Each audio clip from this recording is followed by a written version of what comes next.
Eh bien, certains regains d'optimisme se fait aujourd'hui. Cette pièce débute en 2008 et se termine, on ne sait pas encore. Le bureau du banquier, le banquier sont fondés de pouvoir. Oh là, mon bon ami, je vous entends courir. Quelle bonne nouvelle venez-vous me servir? J'apprécie à son prix votre haut dévouement. Parlez donc, parlez vite, n'attendez plus longtemps. Oh, monsieur, monsieur! Bon, Il se retourne! Qui ça se retourne? Le mât quoi? Le marché! Le marché? Le marché! Vous n'êtes pas sérieux, ceci est impossible. La crise est là, monsieur, elle est irrésistible. Des villas somptueuses sont au prix de cabanes. L'immobilier s'écroule, nous passons pour des ânes. Les courtiers ont menti et dans les formulaires, gonflé les revenus et inventé les salaires. Or, les gueux sont fauchés. Ils n'ont plus un radis. Submergés d'échéances, ils deviennent faillis. Endettés jusqu'au cou, ils cessent de payer. Même vendre le bien ne peut plus rembourser. Reprenez-vous, mon cher, et gardez la raison. Considérez le charme de la titrisation. De ces crédits pourris transformés en créances, nous sommes soulagés. Et surtout des plurances. C'était d'ailleurs bien là le but de la manœuvre. Si belle innovation est un très grand chef-d'œuvre. Nous sommes dégagés de tout inconvénient. Nous n'avons plus le risque. Il est à d'autres gens. Tous ces investisseurs, on était si voraces, nous leur avons fourgué toute notre merdasse. Il y a cependant Il n'y a rien du tout. Nous sommes à l'abri. Les crédits sont au loin, et au loin, les faillis. Ailleurs, il est certain que d'autres font des pertes. Ce n'est pas notre affaire. N'ayez aucune alerte. Croyez-moi, il n'est pas une seule journée où je ne me réjouisse des traders surpayés. Ce sont certainement de rudes imbéciles. En banque, cependant, ce sont les plus agiles, affairés à construire ce produit piscornu et nous laissent sans tâche, et les autres cocus. La vie est ainsi faite. C'est la vie des affaires. Il faut être malin ou bien prendre un autre. Oh, il y a cependant... Savez-vous, mon ami, que vous êtes pesant? Vos sont lourds comme vos. Cependant, à la fin, je vous dis que tout est sous contrôle. Soyez assez aimable et changez-moi ce rôle. Le marché en carafe et nous sommes paumés. Nous savons tous nos comptes menacés de carnage, mais sans un prix qui vaille. Nageons en plein potin.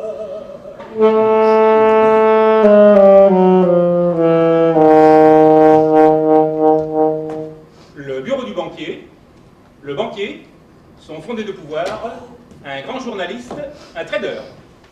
La presse est intraitable. Elle est incorruptible. Je sais de sources sûres que je tiens mon fusible. Le bruit vient de partout, des salles de marché qu'une sacrée bassine vous avez ramassée. On dit que ce monsieur en est le rétameur et que par lui la banque passe un sale quart d'heure. J'admire la finance, mais veux la vérité. C'est un beau fait divers. Je m'en vais l'épingler. Ainsi, le monde peut tout entier basculer. Il suffit d'un jour pour nous voir trépasser. On me tient à l'écart, je découvre tout. Pourriez-vous m'affranchir au moins d'un petit bout? J'allais m'y apprêter, mais la dose est chargée. Et j'y vais doucement pour vous l'administrer. La presse dit le vrai. Un gouffre s'est ouvert. Pas d'Irak financier. Colorado bancaire. Il a suffi d'un seul, ce monsieur que voilà, pour perdre somme folle et nous mettre au plus bas. Oh, quel est ce triste cire? Est-il bien de chez nous? Doit-on un seul homme de nous mettre à genoux?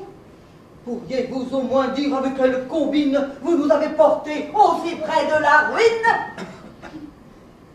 J'ai mal pricé mon swap. Et mon spiel à loser. J'ai été un peu longue. J'aurais dû shorter. Me direz-vous, monsieur, quel est cet algonquin? C'est un serial loser confessé ce matin. Ce monsieur pensait bien blouser le back-office, nous faisons l'inventaire de tous ces maléfices. Allons voir nos amis.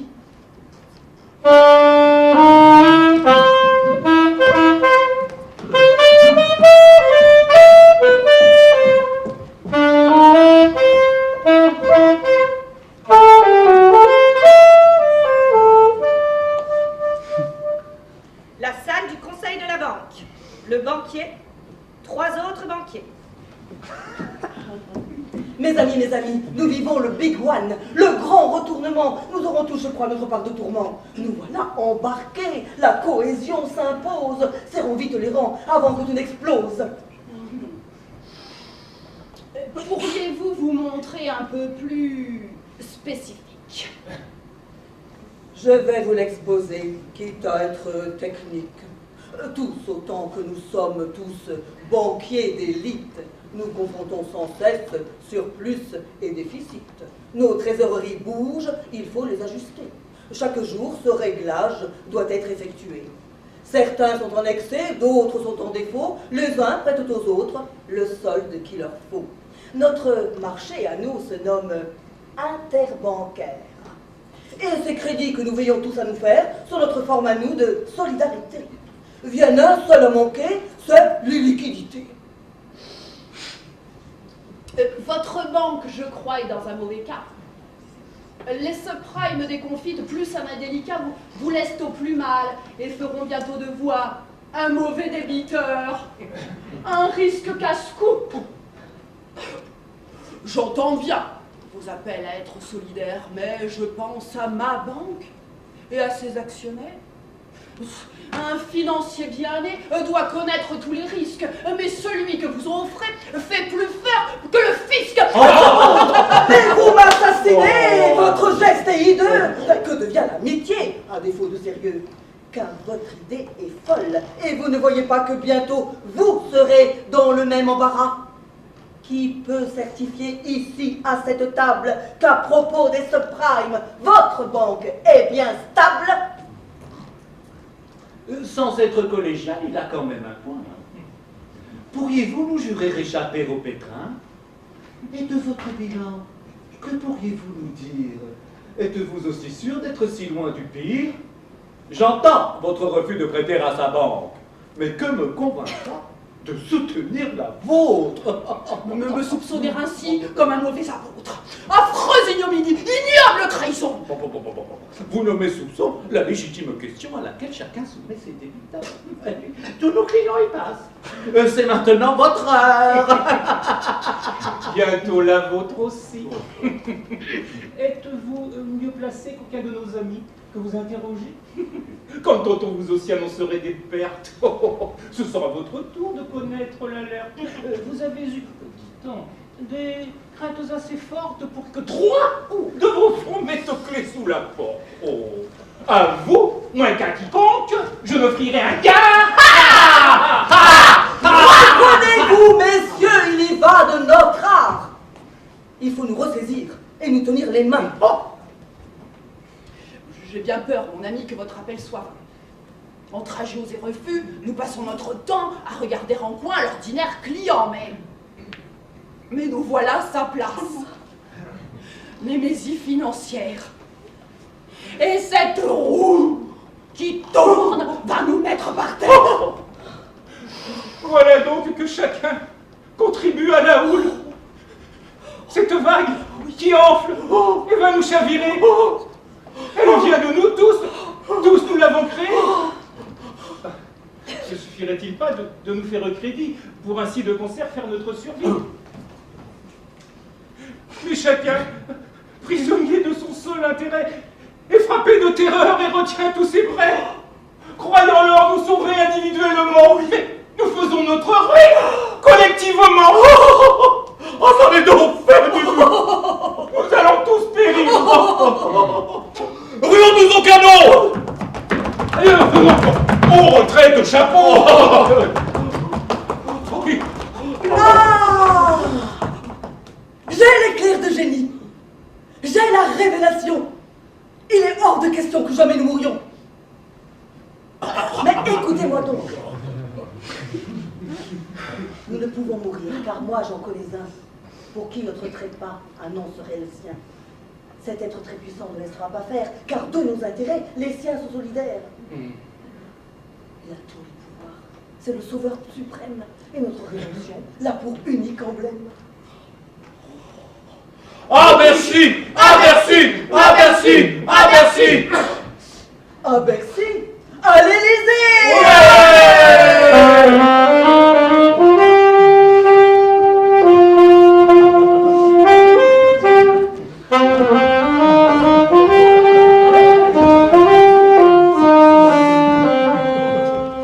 L'Élysée, le président, le premier conseiller, le deuxième conseiller.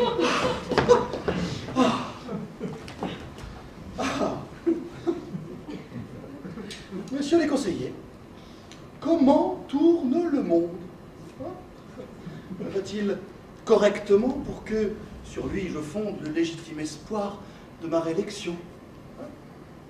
Le pays doit savoir que ma circonscription, au-delà de la France, et l'univers entier, que mon règne de soi tente à l'illimité. Mais donnez-moi des nouvelles, comment va la planète?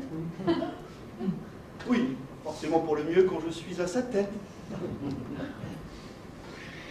Monsieur le Président. Imbécile. Monsieur le Président, le monde est chancelant. Triple buse. Vous vantâtes l'argent, promu de la finance, de vos valeurs sacrées, voyez la déchéance. Oh fou. Quel est ce manant qui néglige mes titres et les mots que j'attends? Majesté, Excellence, Votre Altesse et Hauteur. Ce n'est qu'un débutant, ne lui tenez rigueur. Comprendras-tu, crétin, qu'avec celui-là qui est un peu petit, tu ne parleras pas sans mettre ce qu'il faut de longues platitudes qui disent la grandeur, la taille et l'attitude. Avec le respect dû à votre élévation, ce monsieur va vous dire quelques imperfections du monde comme il tourne sous votre gouverne.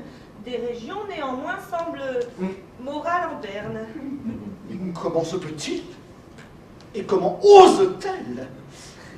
N'ai-je pas ménagé l'harmonie éternelle? Hein? Enfin, je connais les rouages, les secrets, les ressorts. Tout déréglementé! Et ceci est mon fort. Il faut avoir confiance en l'offre et la demande. Ces choses d'elles-mêmes, sans aucune commande, s'ajustent toutes seules, œuvrant pour le meilleur. C'est comme une machine programmée au bonheur. J'ai passé ma campagne à en dire les chars. Mes idées sont allées à enrichir César. Souvenez-vous de tel d'ailleurs, tout à fait formidable. Une belle hypothèque.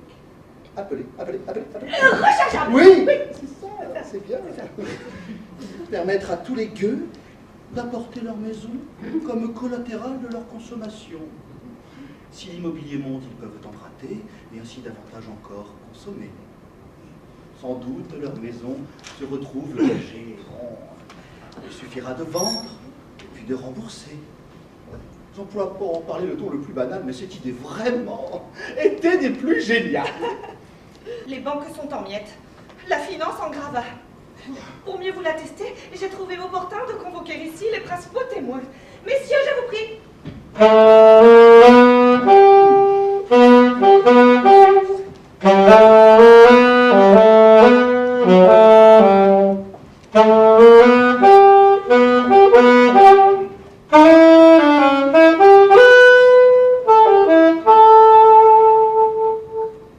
L'Élysée, le président, le premier conseiller, le deuxième conseiller, les banquiers. Excellence. Majesté.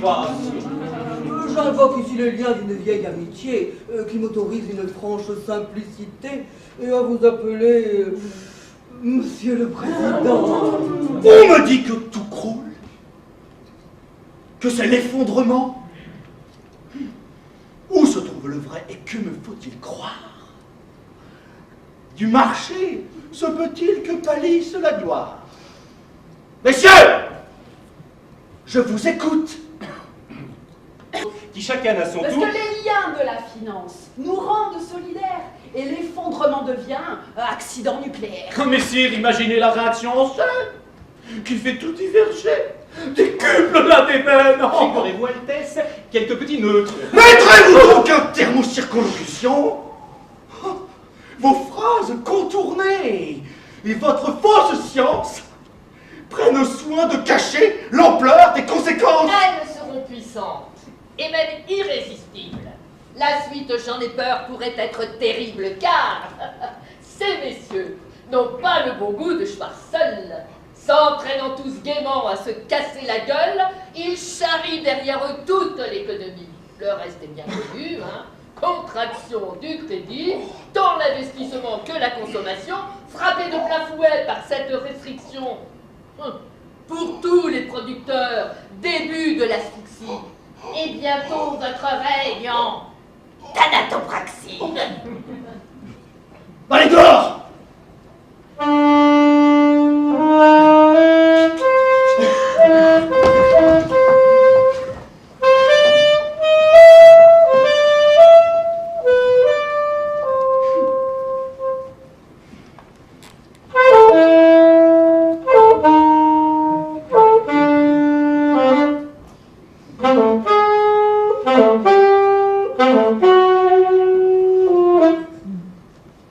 L'Élysée, le président, le premier conseiller, le deuxième conseiller, le gouverneur de la Banque centrale. Une conjuration. Mais celle des baltringues. Comment ont-ils bien pu prendre pareil valdingue? Plus que des imbéciles, je dis qu'ils sont des traîtres. C'est l'idée du marché. Ils vont la compromettre. Ce système est le bon. C'est même le meilleur. Je les empêcherai d'en être fossoyeurs. En même temps, s'il est tiré d'affaire, c'est sauver le système et surtout moi avec. Pensons-y tout de même. Il n'y aurait pas plus sot que de tergiverser. Une crise de plus, je m'en vais la régler. Oui, oui. Moi, président, j'adorais la finance impure. L'essentiel étant bien qu'à nouveau ça carbure. Que dites-vous, messieurs, de la philosophie? Quelle est votre hauteur? Sans aucun contredit. Au moment où semble que le monde chancelle, ce n'est pas du côté d'Obama ou Merkel que viendront la lumière et le jaillissement, non. Ce sera de la France et de son président. Votre analyse est bonne, elle est sobre, elle est claire. Vous voyez l'essentiel. Maîtriser les matières. J'ai donc tracé la voie. Vous poserez l'asphalte. Mettons-nous au travail sans connaître de halte. Je vous laisse le soin de pourvoir au détail. J'ai l'idée du tricot et vous ferez la maille. Il dit quoi? Il dit que de vos vues, nous sommes éclairés et que d'un grand triomphe vous êtes assurés. Il dit aussi, je crois, qu'il veut bientôt partir. N'importe quoi. Nous verrons ça plus tard. Monsieur le gouverneur, de la Banque centrale aurons-nous la faveur? Votre parfait soutien pouvons-nous escompter? Et votre intervention? Et vos facilités? J'y ai déjà pourvu. Nous n'avions pas le choix. Différer cette action. Nous ne le pouvions pas. Tous ces jolis messieurs allaient boire la tasse, à ne pas se prêter. Ils faisaient les impasses. Et bien sûr, les voilà, rampant à mon guichet. J'ai dû ouvrir en grand les plus gros robinets. Si la liquidité tout d'un coup s'évapore, seule ma banque peut les sommer de la mort. Voici, monsieur, l'objet de cette réunion. Nous y ferons le point, le tour de l'horizon. Ce me semblerait élémentaire chose que vous aussi trouviez ma manœuvre grandiose. Aura-t-on jamais vu de plan plus audacieux? L'épisode, je crois, restera glorieux. Oui, c'est mon tempérament. C'est comme une nature. Je suis taillé vraiment pour la grande aventure. Les fronts de la planète, les grands défis du monde. Je me rends malgré moi là où l'événement gronde. Mon caractère entier a le goût du majeur, de l'extraordinaire et de toute grandeur. En voilà assez de ma simple personne. Je ne suis pas du genre qui sur lui fanfarole. Oh, mais non, ça se saurait. Messieurs de la finance, dites-moi tout de suite, quel extrême degré atteint ma réussite? Monsieur le Président, celle-ci est immense. Votre action décisive a fouetté la confiance. Le coup a été rude au point de menacer que la finance vienne à toute s'écrouler. Mais vous avez paru, et votre intervention de la crise a signé la capitulation. Tous les marchés allaient à l'agonie. Votre action a été... Un genre d'alchimie.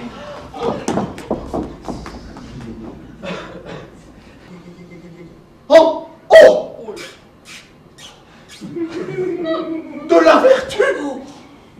Je veux que l'on culmine! Tout en réaffirmant que le capitalisme est comme le soleil de notre héliotropisme. Voyez un peu comme ces mots miraculeux, d'un tout soudain inspire, me descendent des cieux. J'ai mes glossolani, mes pentecôtes à moi. Je peux prophétiser, puis tiens, dire la loi. Monsieur les conseillers, arrivez par ici. Je veux faire un discours qui marque les esprits. Choisissez-moi un lieu propice à ovation. Envisagez le sud, tiens. Et pourquoi pas Toulon?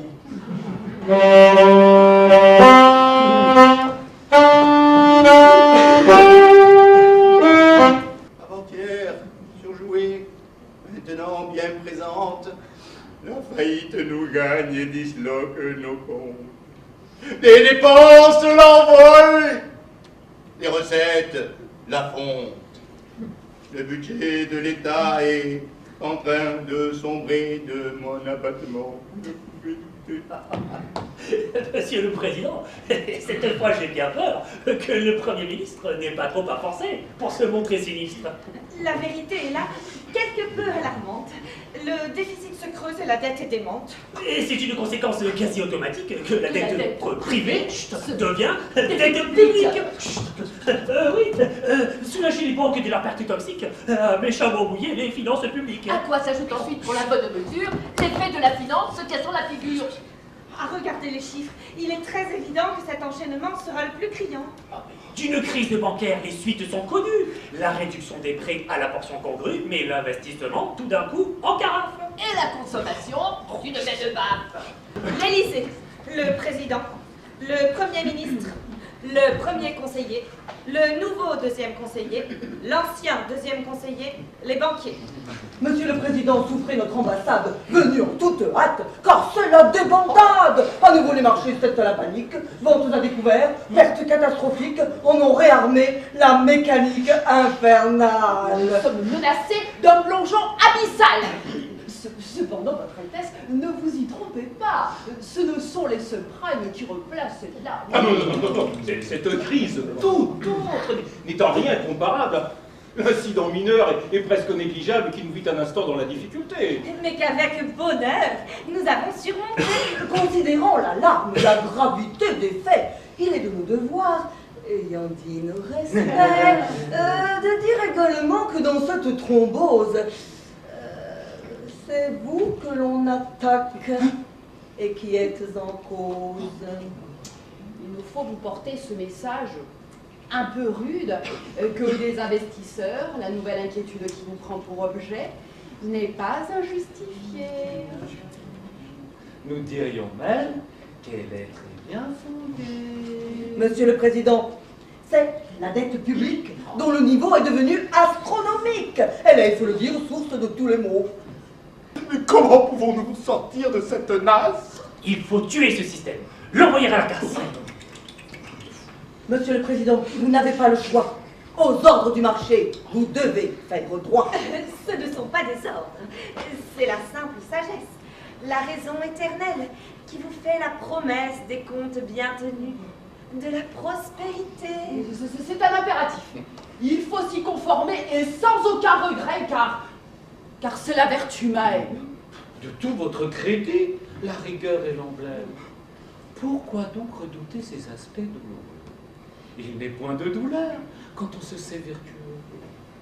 Monsieur le Président, ces messieurs parlent d'or. C'est le mot qui convient. D'ailleurs, il nous honore. Monsieur le Président, écoutez vos amis. Ils ont raison, jugez la situation. C'est bien imprudemment que nous avons laissé creuser les déficits et la dette exploser. Il faut de toute urgence y mettre le holà. Je m'en vais annoncer la rigueur de ce pas. Non. Ne craignez-vous pas d'ajouter au marasme. Quoi que j'ai parlé, l'économie s'écroule. C'est à n'y rien comprendre, à en perdre la boule. Monsieur le Président, il ne faut point réfléchir. Rigueur et discipline sont toujours le nadir. Aucune alternative. Sinon, le chaos. L'obsession de rigueur à si mauvais escient nous conduit au désastre, et le peuple d'abord. Mais vous n'entendez plus la grâce qui implore. Oublions donc le peuple. Je sais, c'est déjà fait. Et ne voyons les choses qu'en termes de budget. Et sous ce seul point de vue, votre manœuvre est fausse et connaîtra l'échec sans que rien ne l'exauce. Ah, garantir la croissance. Splendide réussite. Mais moins d'impôts collectés, c'est plus de déficit. Croyons donc colmater, vous creusez plus profond. Cela n'est plus un trou, c'est une excavation. Le peuple a le dos large, la chose est entendue. Attention tout de même, qu'accablé il ne rue.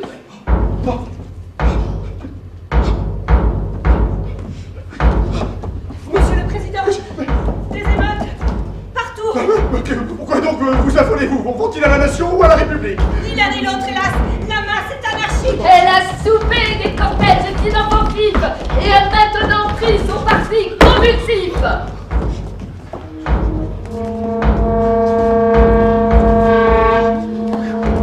Sur le grand boulevard, ils s'en prennent au bord. Vous êtes étonnés?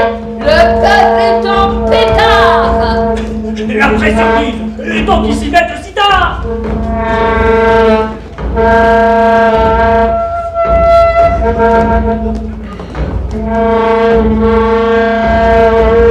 C'est l'insurrection qui vient.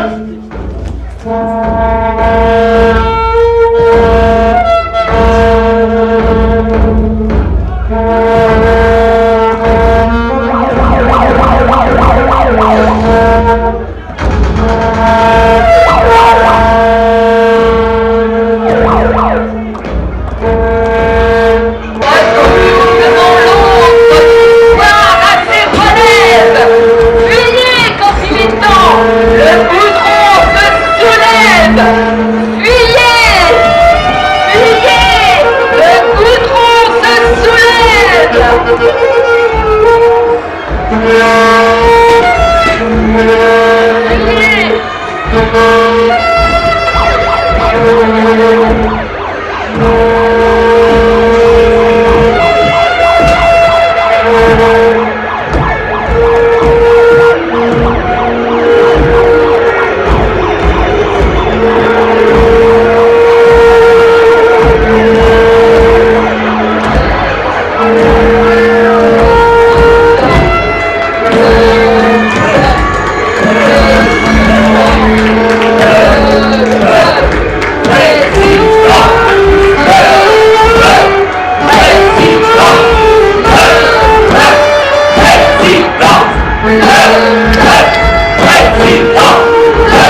d'Aix-en-Provence. Je vous ai interprété avec beaucoup de plaisir d'un retournement l'autre de Frédéric Lordon.